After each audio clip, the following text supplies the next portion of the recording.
Shalom pemirsa Klavos, kita akan mendengarkan firman Tuhan. Mari kita berdoa. Kami siap mendengarkan firman Tuhan. Roh Kudus tolong kami, singkapkanlah apa yang kami hendak dengar. Kami rindu, kami diberikan pemahaman, mengerti, dan memahami apa maksud Tuhan bagi kami. Amin. Bagian kebenaran firman Tuhan, Kejadian pasal 15 ayatnya yang pertama. Demikian bunyinya, perjanjian Allah dengan Abram, janji tentang keturunannya. Kemudian datanglah firman Tuhan kepada Abram dalam suatu penglihatan. Janganlah takut Abram, akulah perisaimu, upahmu akan sangat besar. Demikian jauh pembacaan firman Tuhan bagi setiap kita. Pemirsa Klavos yang diberkati oleh Tuhan, pastikan bahwa setiap kali saudara mendengarkan perkataan-perkataan firman Tuhan, itu akan membuat saudara mengalami kekuatan dalam hidup saudara. Pastikan saat engkau mendengarkan firman Tuhan, tidak membuat engkau menjalani hari-hari hidupmu dengan lemah, tetapi engkau akan menjalani hari-hari hidupmu dengan baik. Pastikan saat engkau mendengarkan firman Tuhan, pembaharuan hidup akan terjadi di dalam kehidupan saudara. Saya ingin mengajak saudara lewat bagian kebenaran firman Tuhan.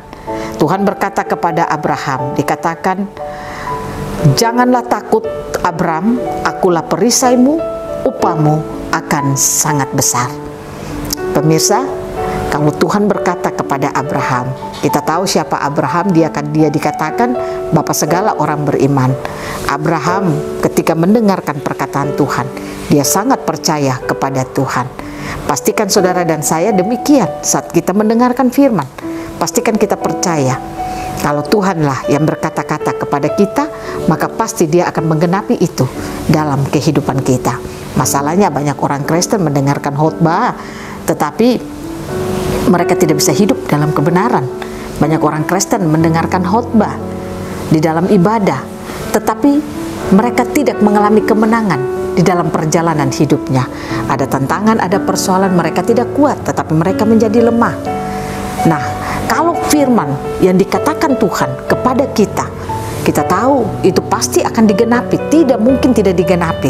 Itu pasti akan digenapi dalam hidup kita. Nah, oleh karena itu, tugas saudara dan saya, mari kita percaya akan apa kata firman Tuhan. Kalau engkau mau hari-hari hidupmu mengalami pembaharuan, artinya ketika sekarang engkau mengalami ekonomi yang buruk, engkau mau hidupmu dibaharui, engkau mengalami sakit penyakit, engkau mau hidupmu dibaharui, engkau mengalami kekurangan atau engkau mengalami tantangan, engkau mau hidupmu diperbaharui, keluargamu diperbaharui, keuanganmu diperbaharui, apa saja dalam hidupmu itu diperbaharui. Pastikan engkau percaya setiap perkataan firman yang engkau dengar. Saya percaya Tuhan tidak sekedar datang dan hanya berkata-kata kepada Abraham, tetapi Dia memperhitungkan apa yang dipercayakan oleh Abraham itu. Kalau kita baca pada ayatnya yang ke-6, waktu Tuhan datang berbicara kepada Abraham dan Dia menyampaikan bahwa Abraham itu akan memiliki keturunan. Ayatnya yang ke-6 dikatakan, lalu percayalah Abram kepada Tuhan, maka Tuhan memperhitungkan hal itu kepadanya sebagai kebenaran. Pastikan saudara dan saya saat mendengarkan firman Tuhan, kita bangun percaya kita kepada Tuhan, supaya apa yang kita percayai, Tuhan akan memperhitungkan itu sebagai kebenaran dalam hidup kita. Nah, saya percaya kebenaran yang diperhitungkan Tuhan bagi kita, itulah yang disebut jawaban Tuhan yang akan saudara dan saya miliki dalam kehidupan saudara dan saya. Nah, oleh karena itu jangan pernah kita bimbang, jangan pernah kita ragu, jangan pernah kita hidup dalam ketakutan. Mari kita bangun percaya kita kepada Tuhan. Percaya bukan berarti saudara rajin mendengarkan khotbah saja, tapi percaya adalah ketika engkau mampu melihat Tuhan di tengah-tengah masalah, tantangan yang engkau alami dalam hidupmu. Engkau tidak lemah, tapi engkau menjadi kuat. Itu tandanya engkau percaya kepada Tuhan. Biarlah Tuhan Yesus memampukan saudara dan saya untuk terus hidup percaya kepadanya. Karena hanya dengan percaya, janji-janji Tuhan akan tergenapi dalam hidup kita. Seperti kisah Abraham, dia percaya, maka janji Tuhan tergenapi di dalam kehidupannya. Hari-hari ini hanya yang Tuhan tuntut dari saudara dan saya, mari kita percaya kepadanya. Masalahnya, bagaimana caranya supaya kita bisa percaya kepada Tuhan?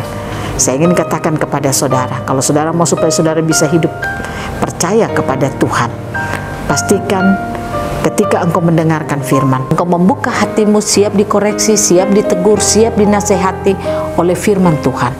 Maka dengan keadaan hati yang demikian, saya katakan engkau akan mudah percaya kepada Tuhan. Yang kedua, pastikan firman-firman Tuhan tersingkap bagi saudara dan saya. Pastikan firman Tuhan itu terbuka bagi setiap kita. Apa yang kita dengar, itu dapat kita melihat kalau Tuhan itu nyata dalam hidup kita. Maka itu membuat kita dapat percaya kepada Tuhan.